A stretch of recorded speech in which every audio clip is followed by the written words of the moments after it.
ANU का भी ऐसा सिस्टम बनाया हुआ है जिसमें कि जो है हम लोग की संख्या बढ़ पाए।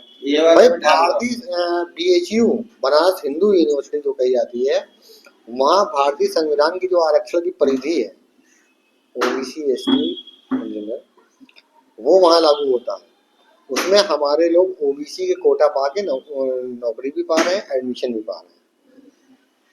अलीगढ़ का सिस्टम ऐसा है, इतने तरह के रिजर्वेशन है जिसमें केवल उन लोग को बेनिफिट मिलता है।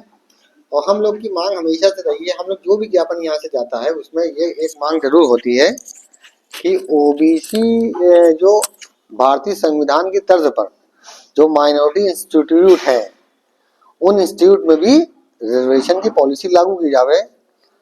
अब यह कब होगा, लेकिन मांग तो करते ही है।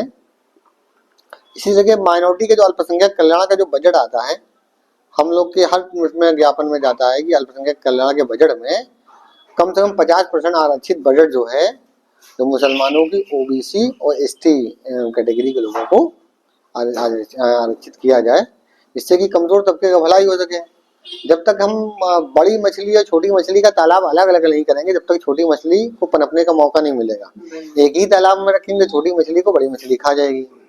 तो ये हम लोग की अक्सर मांग रही है, जो अल्पसंख्यक कल्याण का जितना भी बजट आए उसमें 50% बजट जो है अल्पसंख्यक पिछड़े और अल्पसंख्यक आदिवासी हो और या कोई कमजोर तबके को उसमें आरक्षित किया जाए, ताकि उनके लिए कुछ काम हो। जो भी माइनॉरिटी इंस्टीट्यूट है, जैसे यहाँ भी आप शिया कॉलेज देख लें, मोहताज कॉलेज देख लें, अपनी मनमर्जी से मैनेजमेंट के सारे अपने लोगों को भर लिया गया, कोई उनकी पॉलिसी नहीं है। जो आर्टिकल 30 का जो एक नाजायज फायदा उठा के ये लोग अपने ही भलाई के लिए सिर्फ करते रहे, समाज की भलाई के लिए तो कुछ हुआ नहीं है। तो हम लोग का भी यही मांग, जितने माइनॉरिटी इंस्टीट्यूट है जिसे और डिग्री राजकीय कॉलेजेस में जो चयन प्रक्रिया है उन्हीं की तरह आयोग की तरह जैसे भी हो, कि आयोग जैसी व्यवस्था से हम लोग को मौके बराबर से मिलेंगे कि उसी तरीके से हो। और जो भी रिजर्वेशन पॉलिसी है, चाहे टीचर्स के चयन की हो चाहे स्टूडेंट के एडमिशन की हो, बराबर से लागू।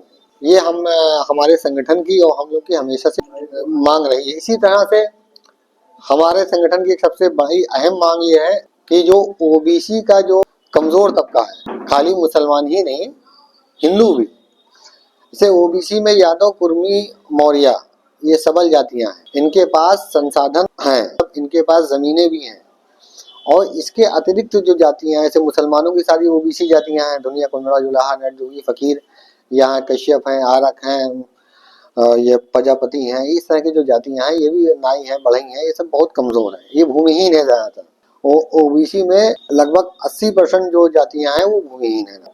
उनके लिए जैसे बिहार की तर्ज पे ओबीसी को ईबीसी अलग कर रखा है, ओबीसी अलग कर रखा है, तो उनके लिए भी अलग कैटेगरी बनाए, एक्सट्रीमली बैकवर्ड क्लास करके या सर्वाधिक बैकवर्ड क्लास, इस तरीके से बनाए, उनको चिन्हित करके अलग रखें, ताकि बराबर के लोगों को कंपटीशन कराने के बराबर के लोगों से मौका मिले।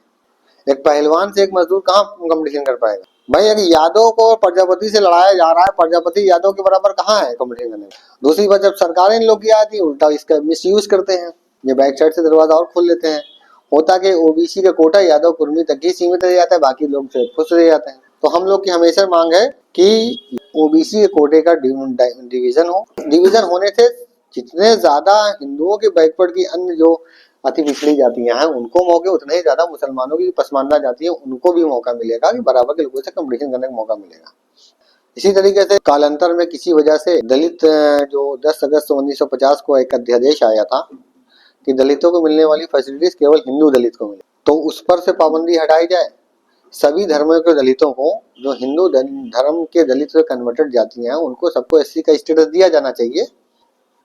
तो चाहे वो मुस्लिम दलित हो चाहे ईसाई दलित हो, और बौद्ध और सिख दलितों को तो पहले से शामिल किया जा चुका है। 1956 में सिखों को शामिल किया गया, 1990 में बौद्धों को शामिल किया। तो जो अन्य धर्मों के दलित हैं, जो बच्चे वंचित हैं सहूलियत से, उनको आगे लाने के लिए एससी का स्टेटस दिया जाना चाहिए। ये मूलभूत हम लोग की मांग रही है। इसी प्रकार से जिस तरीके से हथकरघा विभाग है या कपड़ा विभाग है, कपड़ा मंत्रालय, उधर का जो सब्सिडीज वगैरह लोन वगैरह हैं, जो हस्तशिल्प से जुड़े हुए लोग हैं, हुनरदार लोग हैं, उनके लिए लोन में अलग से कुछ जो है सब्सिडी देकर उनको बढ़ावा देने के लिए, उनको रोजगार का बढ़ावा देने के लिए, ऐसे बुनकरों को फ्लैट रेट बिजली की सुविधा मिलती थी, बीच में वो बंद हो गई थी। वो भी हम लोग की हमेशा से मांग रही है कि उसको उनके माली हालात को देखते हुए उनको चालू रखा जाए। खैर सरकार ने बात मान के मंत्री दानिश आजाद के बनने के बाद से सरकार ने जो है उस चीज पर ध्यान देते हुए हम लोग का दर्द समझते हुए वो फिर से लागू करने का काम किया। उसको अटल बिहारी विद्युत फ्लैट रेट योजना के नाम से, पावर लूम फ्लैट रेट योजना के नाम से फिर से लागू किया, जिसमें पर पावर लूम 500 रुपए पर मंथ के हिसाब से फ्लैट रेट लागू किया गया। उसी प्रकार से जैसे कुरैशी समाज है हमारा, जिनके पास समस्याएं कुछ आई सरकार बनने के बाद से, हमेशा से संगठन की मांग रही है कि उनके लिए भी कुछ ऐसे कदम सरकार उठाए जिससे उनके रोजी रोटी के लिए जो दिक्कतें आई हैं उनका समाधान निकल सके। जो लोग अनलीगली है उनका लीगलाइज किया जाए, उसके लिए जो प्रावधान लाया जाए वो किया जाए।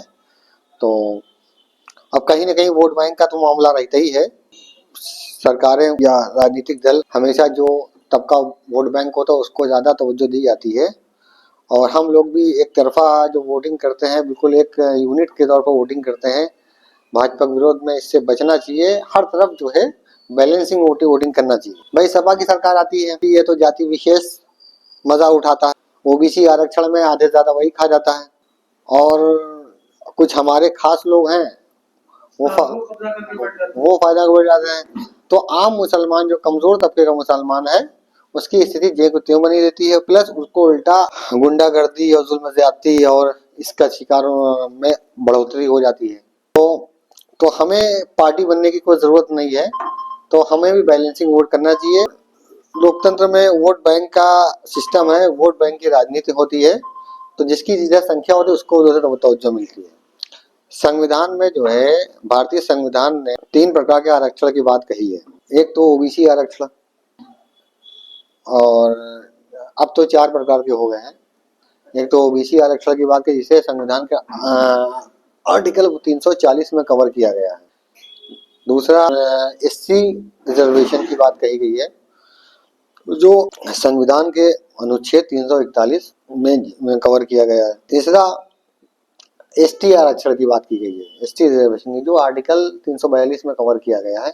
और अब ईडब्ल्यूएस आ गया है जो ओबीसी, एसटी और ईडब्ल्यूएस में समान रूप से सभी धर्मों के लोगों को आरक्षण का प्रावधान किया गया है।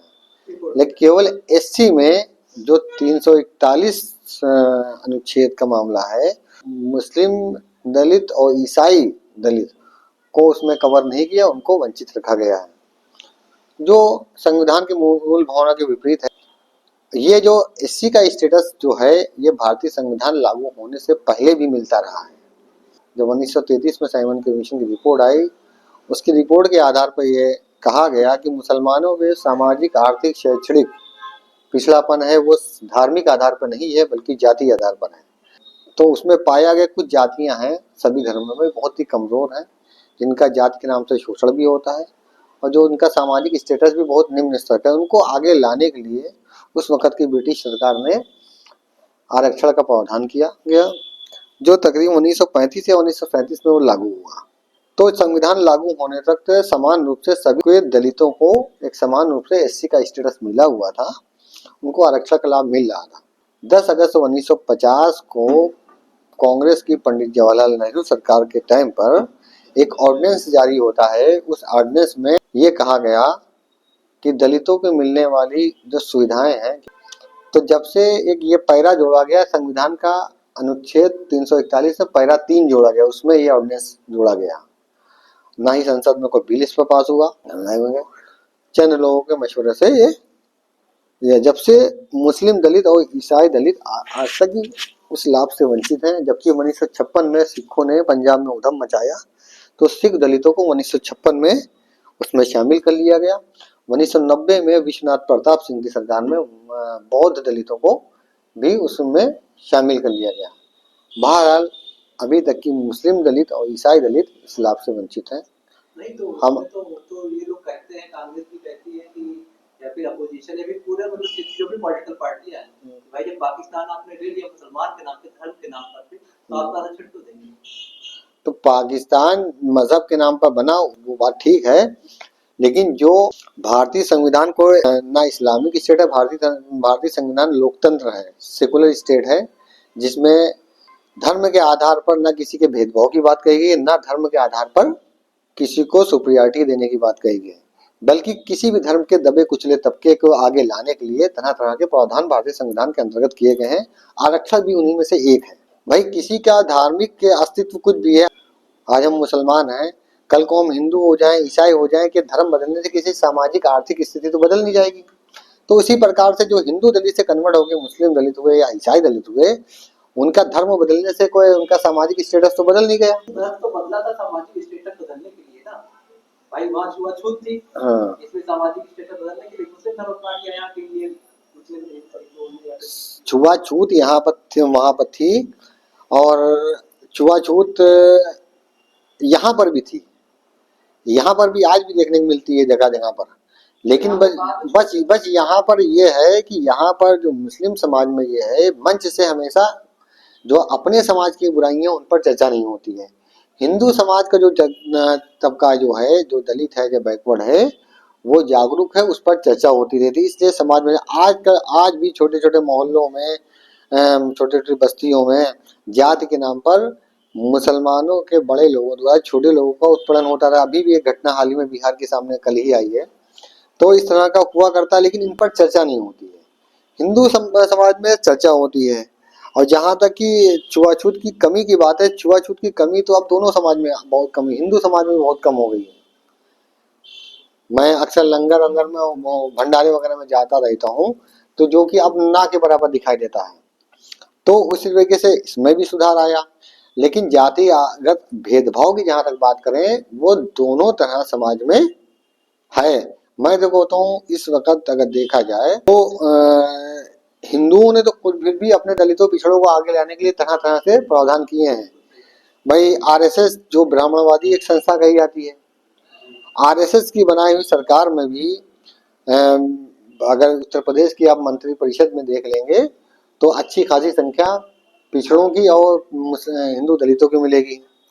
अब हमारी व्यवस्था में आप देखेंगे, हमारे तारीख में देखेंगे, हमारे दलितों को और पिछड़ों को या हमारे आदिवासियों को, ये पसमानदा की जिसे संज्ञा हम लोग देते हैं, उनको आगे लाने के लिए हमारे मुस्लिम लीडरशिप ने, हमारे उलमा इकराम ने कौन से कदम उठाए हैं? वो सिवाय इस बात के कि मुसलमानों में सब बराबर, ये कह के उन्होंने अपना अपीसमेंट कराया हर पॉलिटिकल पार्टीज में, अलग अलग संस्थाओं में। मुस्लिम पर्सनल लॉ बोर्ड जैसी संस्था जो सारे मुसलमानों की नुमाइंदगी की बात करती है, वहां भी हमारी मौजूदगी शून्य है। जितनी भी जो बड़ी बड़ी जो मुसलमानों के नाम पे चलने वाली तंजीमें हैं, उनमें हमारी मौजूदगी शून्य। इससे साफ अंदाजा लगाया जा सकता है कि हम सिर्फ मुसलमान वोट बैंक के लिए हैं, हम भीड़ इकट्ठा करने के लिए हैं, उनके लिए, उनको मजबूत करने के लिए केवल हैं।